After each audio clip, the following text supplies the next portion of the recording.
अस्सलाम वालेकुम जी। करबेला डैम में अभी हम बोट पे बैठ गए हैं, बोटिंग करने लगे हैं। ये भाईजान है, हम आपको सजेस्ट करते हैं कि आप जब भी करबेला डैम आए तो अगर आपने बोटिंग करनी है तो बोटिंग इनसे करवाएं। इनके चार्जेस भी कम है और बहुत स्मूथली जो है आपको लेकर आएंगे।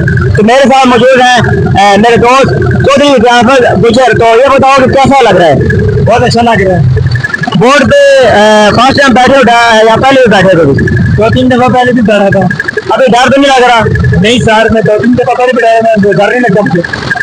तो ये जी करबेला डैम में हम बोटिंग कर रहे हैं, बोट पे बैठे हैं और व्यू पॉइंट बड़ा ही खूबसूरत है। यहाँ का खूबसूरत हवा चल रही है ठंडी ठंडी, और यहाँ से आप इस जगह से अगर नजर डालेंगे तो आपको यहाँ पे पहाड़ियाँ नजर आएंगी।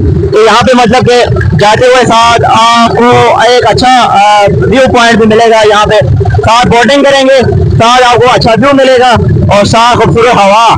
और क्या ही बात है, बड़ा ही अच्छा एक्सपीरियंस जा रहा है इन भाई के साथ हमारा। और हम आपको सजेस्ट करते हैं, मैं पूरे करबेला डैम में सबसे कम चार्जेस इन भाई के हैं बोटिंग के, और बड़ा ही स्मूथली जो है आपको बोटिंग करवाएंगे और किसी किस्म का आपको मसला नहीं होगा। ये आप देखें हम कितना जो है पुरसुकून तरीके से आ रहे हैं वापस करबेला डैम में।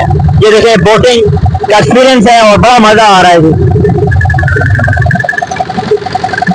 और देख रहे होंगे कि हमने जैकेट वगैरह नहीं पहनी है, तो वो हमें भाई ने मेक श्योर करवाया था कि अगर आप पहना चाहे पहन सकते हैं, लेकिन हमने खुद नहीं पहनी क्योंकि भाई ने इतना हमें एतमाद दिया था कि यार आप फिक्र ना करें, इंशाल्लाह अल्लाह के हुक्म से, अल्लाह के फजल करम से हम जो है सेफली वापस आएंगे।